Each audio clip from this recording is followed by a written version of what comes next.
Épisode de Raw ayant lieu à Charlotte en Caroline du Nord, on est à 2 semaines de Crown Jewel. Salut à tous, c'est Jimbo et aujourd'hui on se retrouve pour les résultats du Raw du 24 octobre 2022.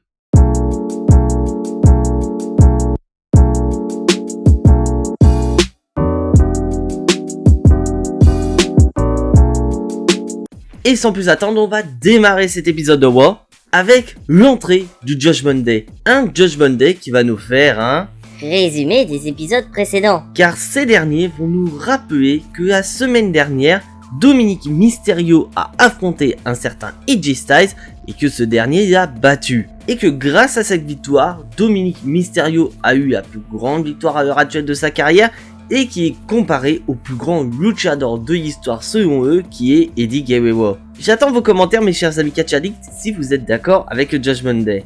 Et en parlant d'AJ Styles, ce dernier va arriver avec Ugallos et Karl Anderson et ce dernier va critiquer Dominic Mysterio en disant que ce dernier ne ressemble pas à Eddie Guerrero, mais au contraire il ressemble à un certain James Ellsworth. Pour ceux qui ne connaissent pas James Ellsworth, c'est ce petit gars là qui n'a pas de menton.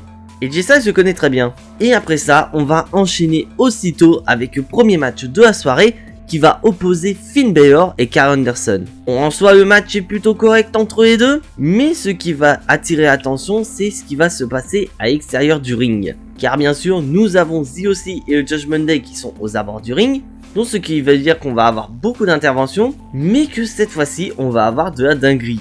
Et cette dinguerie passe par Rhea Ripley.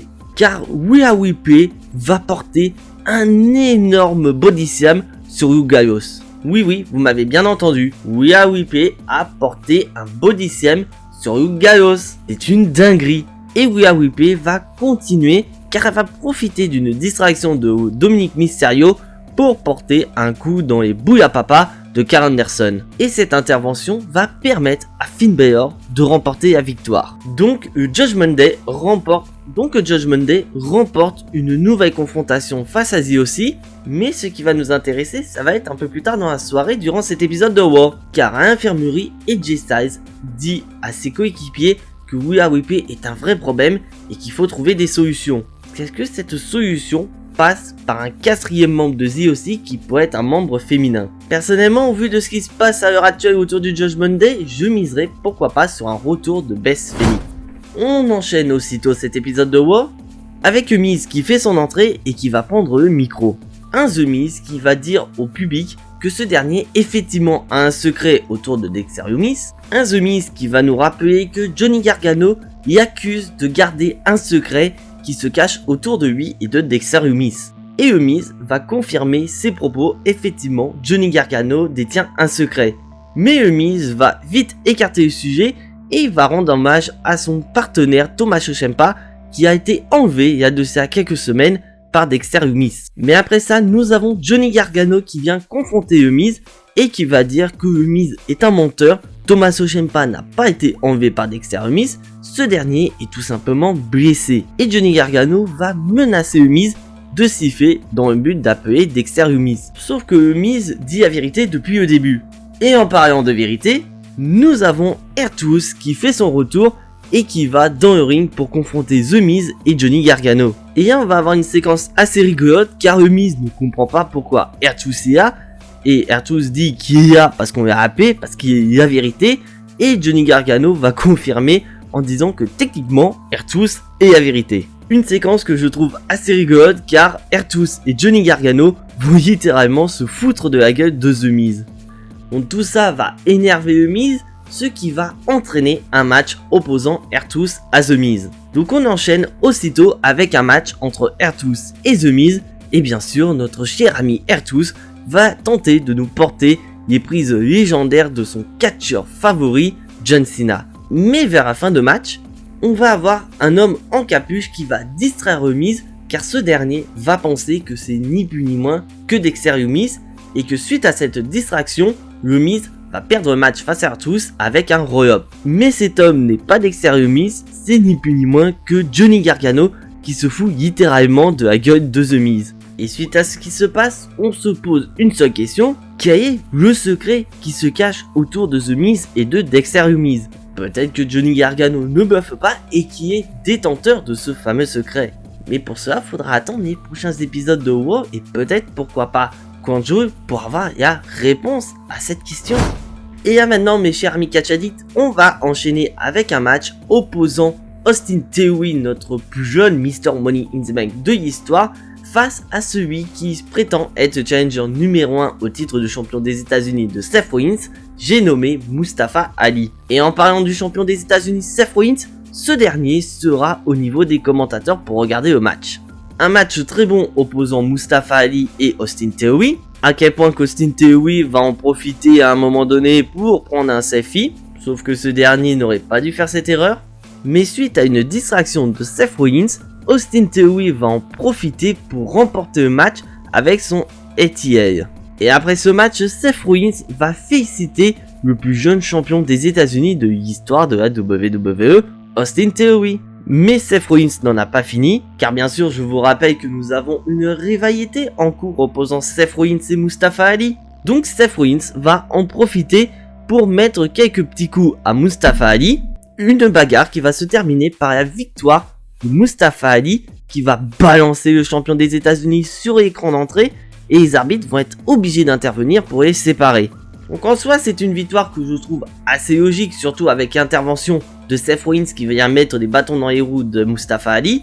Sauf que d'un côté c'est une victoire qui va servir à rien du côté d'Austin Theory, car ce dernier n'arrête pas d'enchaîner les défaites depuis pas mal de temps et que maintenant il y a la possibilité de cash in à NXT, donc au final ce n'est plus une réelle menace pour le champion Roman Reigns. Est-ce qu'entre nous ça a été une menace dès qu'il y a eu la maillette? Moi je dis ça a jamais été une menace. Donc pour moi Austin Theory devrait plutôt aller du côté de NXT pour pourquoi pas aller cash in sur le champion Brand Breaker. Et vous mes chers amis catchadicts, êtes-vous d'accord avec moi? Est-ce que Austin Theory devrait mieux aller du côté de NXT pour aller cash in sur le champion plutôt que de rester dans le roster principal? Je pense que ça pourrait sauver. On enchaîne maintenant par un match handicap opposant Omos à 4 catcheurs locaux. Mais bon, comme vous le savez, les matchs handicap ne tournent pas du côté d'Omos mais plutôt de ses participants. Et avant le combat, on a MVP qui va prendre le micro et qui va comparer Omos à Braun Strowman. Car pour ceux qui n'étaient pas au courant, lors du dernier épisode de SmackDown, on a eu une confrontation opposant Omos et Braun Strowman, et surtout que la WWE nous a annoncé que les deux se feront face lors de Crown Jewel. Et bien que les catcheurs locaux tentent de vaincre Omos avec leur supériorité numérique, et bah ce dernier s'en fout littéralement et il va venir à bout de ses 4 adversaires. Très clairement, c'est un match qui n'a pas beaucoup d'importance, il va juste servir à mettre Omos en avant en le montrant beaucoup plus puissant que Braun Strowman. Après, reste à voir lors du prochain épisode de SmackDown comment Braun Strowman va être mis en avant pour pouvoir contrer le géant Omos. Et maintenant, on enchaîne avec un combat qui va opposer notre musicien préféré Elias face au professeur principal d'Alpha Academy, j'ai nommé Chad Gable. Mais avant tout, pourquoi nous avons ce combat? Car un peu plus tôt dans la soirée, on a eu Elias et Matt Riddle qui se sont croisés en backstage. Et à noter qu'on a eu peut-être les soupçons d'un hit turn d'Elias. Car Matt Riddle a proposé la semaine dernière à Elias de faire un duo durant le concert. Sauf que ce concert est parti en fiasco total. Bon après il y a eu certes les interventions de Seth Rollins, mais Matt Riddle y a quand même contribué. Sauf que Matt Riddle veut à tout prix faire ce duo avec Elias. Sauf qu'Elias n'est pas du tout d'accord. Mais Elias a été interrompu par Chad Gable qui a surtout insulté son frère Ezekiel. Et vraiment, Elias n'a pas trop apprécié qu'on insulte son petit frère. Donc ce qui fait que nous avons ce match entre les deux catcheurs. Un match plutôt bon entre les deux, mais qui va se terminer par une victoire d'Elias. Car bien que Chad Gable tente de venir à bout du guitariste Elias, ça va être le guitariste qui va remporter le combat sur Chad Gable. Et après ça, je vous laisse imaginer la suite, car nous avons Otis qui va s'en prendre aussitôt à Elias. Et à ce qui va être le plus surprenant, car nous avons Matt Riddle qui va venir au secours d'Elias. Donc on peut imaginer pas mal de choses pour la suite. Car on peut imaginer lors des prochains épisodes de Raw, pourquoi pas un match tag team opposant Alpha Academy face à Matt Riddle et Elias. Ça peut être une idée de match. On enchaîne aussitôt avec un match qui va opposer Johnny Gargano et Baron Corbin. Et bien sûr, à noter que depuis la semaine dernière, Baron Corbin fait alliance avec JBL, et ce dernier va prendre le micro pour non seulement annoncer son nouveau poulain Baron Corbin, mais il va également critiquer le public de Charlotte. Et maintenant, on va passer au combat opposant les deux catcheurs. Un match plutôt correct dans l'ensemble, mais à noter le tournant du match qui va commencer dans un premier temps par Johnny Gargano qui va prendre le chapeau de JBL et qui va littéralement se foutre de sa gueule. Mais attention à toi, Johnny Gargano, parce que c'est un truc qu'il faut éviter de faire, de se moquer de The Wrestling God. Car JBL va profiter d'un moment où l'arbitre a le dos tourné pour mettre des bâtons dans les roues de Johnny Gargano. Une intervention qui va permettre à Baron Corbin de remporter le combat. Une victoire de plus à mettre au compteur de Baron Corbin qui avait déjà battu la semaine dernière Dolph Ziggler lors de son retour. Car pour être honnête avec vous mes chers amis catch addicts, je ne sais pas où est-ce que ça va aller entre Baron Corbin et Johnny Gargano, mais à noter que Baron Corbin continue sa série de victoires. Et maintenant mes chers amis catch addicts, on va passer au main event de la soirée, le match qui va opposer Bayley à la championne de Raw Bianca Belair. Et à noter que le titre féminin de Raw n'est pas remis en jeu ce soir. Et bien sûr, comme d'habitude, Bayley est accompagnée des championnes tag team de la WWE, Io Sky et Dakota Kai. Alors que Bianca Belair, elle est toute seule. Parce que c'est sûr qu'au vu de ce qui s'est passé à Extreme Rules, la présence d'Alexa Bliss ou encore d'Asuka n'est pas nécessaire pour la championne. Et bien sûr, on a droit à un excellent main event opposant Bianca Belair et Bayley. Et à noter que durant le combat, Bayley a voulu offenser Bianca Belair en portant sa prise de finition le KOD. Et bien sûr à noter que Bianca Belair a voulu répondre à cette provocation en portant le Belly to Belly à Bayley. Mais ça va être à l'extérieur du ring que ça va être le plus intéressant. Car à l'extérieur du ring, on a eu bien sûr Damage Control qui a voulu intervenir dans le combat, mais ça n'a pas arrêté la championne Bianca Belair qui a tenté de passer Bayley à travers la table des commentateurs. Sauf que la table des commentateurs est restée forte sur ce coup-là. Et là, on va faire face à une dinguerie. Car après une discussion entre l'arbitre et Damage Control, on a eu le retour de Nikki Cross qui a porté un crossbody sur les championnes et bien sûr l'arbitre. Ce qui va poser un problème pour la championne. Car la championne va finalement réussir à porter le KOD sur Bayley, sauf que comme il n'y a pas d'arbitre, et bah le tombé ne peut pas être validé. Et cela va permettre à une certaine personne d'intervenir durant le combat. Car dans un premier temps, on a Nikki Cross qui va s'en prendre à Bianca Belair et Bayley va en profiter pour remporter le combat. Et après ce combat, Bayley n'a pas le temps de profiter de sa victoire car elle va se faire aussitôt attaquer par Nikki Cross. Et donc le show va se terminer avec une Nikki Cross enragée qui exprime sa volonté qui est de pourquoi pas avoir une opportunité face à Bianca Belair. Donc suite à ce qui s'est passé durant le main event, on peut supposer que Bayley pourrait demander un match de championnat face à Bianca Belair car cette dernière techniquement a battu la championne. Sauf que pour moi personnellement, je n'ai pas envie de voir une énième confrontation entre Bayley et Bianca Belair pour le titre féminin de Raw, mais pourquoi pas avec l'intégration de Nikki Cross pour faire de ce match un match triple menace à Crown Jewel, ça peut être très intéressant. Mais j'ai limite l'impression que à WWE, s'ils nous font un match triple menace, je sens très clairement que Nikki Cross sera la catcheuse qui va prendre le tombé.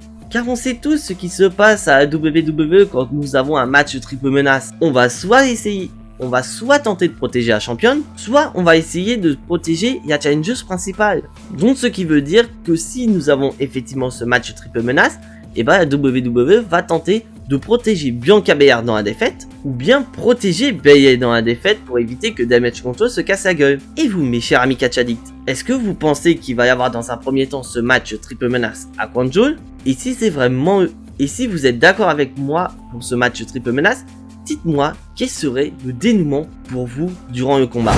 Un épisode de Raw que je trouve très moyen dans l'ensemble. Après, ça reste un bon Raw à regarder, ne dites pas ce que j'ai pas dit mes chers amis catch addicts. Mais depuis quelques semaines, Triple H nous propose quand même de très bons épisodes de Raw. Et c'est vrai que cet épisode de Raw est bien en dessous de ce qu'on voit habituellement depuis que Triple H a repris le flambeau. Et surtout, le plus important, c'est qu'on n'avance pas du tout pour Crown Jewel. Parce que je vous rappelle mes chers amis catch addicts que Crown Jewel c'est quand même dans 2 semaines. Donc ce serait peut-être bien WWE que vous pensiez à remplir cette carte de Crown Jewel. Sachant qu'on a des rivalités qui sont à un point où on peut avoir des matchs à Crown Jewel. Notamment la rivalité entre Seth Rollins et Mustafa Ali, On voit très clairement avec ce qui s'est passé à WoW que Mustafa Ali est le challenger numéro 1 au titre de Seth Rollins, dont WWE vous pourrez très bien nous pondre un match pour le titre de champion des États-Unis à Crown Jewel. Sachant que malheureusement, le titre intercontinental ne sera pas présent car Rey Mysterio aura son opportunité, mais que dans 2 semaines. Donc s'il vous plaît WWE, mettez-nous le titre des États-Unis à Crown Jewel. Et on va parler surtout du segment Main Event où d'un côté j'étais assez content de voir Nikki Cross de retour. Je parle bien sûr de Nikki Cross, celle qu'on a connue à NXT avec le clan Stynity. Et non, il y a Nikki ASH, la super héroïne, voilà, qui a fait du bien pendant un petit moment, mais on s'est vite assez de la catcheuse. Elle fait à peine son retour et on sait déjà où est-ce que WWE va la caser. Donc au vu de ce qui s'est passé dans le Main Event, c'est clair et net qu'on peut supposer un triple menace lors de Crown Jewel. Et c'est ça qui me pose problème sincèrement, parce qu'on a de plus en plus de catcheuses du côté de Raw, et on pourrait justement créer des rivalités sans pour autant que le titre féminin de Raw ne soit remis en jeu. Parce qu'on peut créer des rivalités dans ce roster féminin du côté de Raw sans pour autant qu'on soit dans la course pour le titre de championne de Raw. Parce que très clairement, c'est image si tu ne fais... Là, c'est vraiment image si tu n'apparais pas dans les projets pour le titre féminin de Raw, bah tu n'apparais plus à l'écran. Car on peut parler d'Alexa Bliss ou encore Asuka qui ont été présentes pour aider Bianca Belair, mais que dès que Bianca Belair pouvait très bien gérer Damage Control à elle toute seule, et ben on les voit plus à l'écran depuis. Et c'est ça le gros problème, on peut créer des rivalités en parallèle sans pour autant que les catcheuses soient pour la course pour le titre féminin de Raw. Mais non, WWE veut absolument que le titre féminin de Raw soit en jeu dans les rivalités de son roster féminin. Donc maintenant on va quand même passer à la note de cet épisode de Raw. Donc comme je l'ai dit, c'est un show moyen, donc c'est pour ça que je vais mettre la note de 6 sur 10. Mais dans l'ensemble, ça reste quand même un show regardable. Et voilà mes chers amis catch addicts, c'est tout pour les résultats de Raw. Si bien sûr vous n'êtes pas abonné à la chaîne, je vous invite à le faire, c'est entièrement gratuit, ça soutiendra la chaîne. Je vous invite également à activer la cloche pour être notifié des prochaines vidéos. Car je vous rappelle mes chers amis catch addicts qu'il ne reste plus que 2 semaines avant Crown Jewel. Donc il va y avoir des vidéos spéciales Arabie Saoudite qui vont arriver très prochainement sur la chaîne. Et bien sûr, je vous invite à lâcher votre énorme pouce bleu qui font énormément plaisir à la chaîne. Et donc on se retrouve samedi pour les résultats de SmackDown. Mais en attendant, soyez tous très fiers d'être des catch addicts. C'était Jimbo et à la prochaine.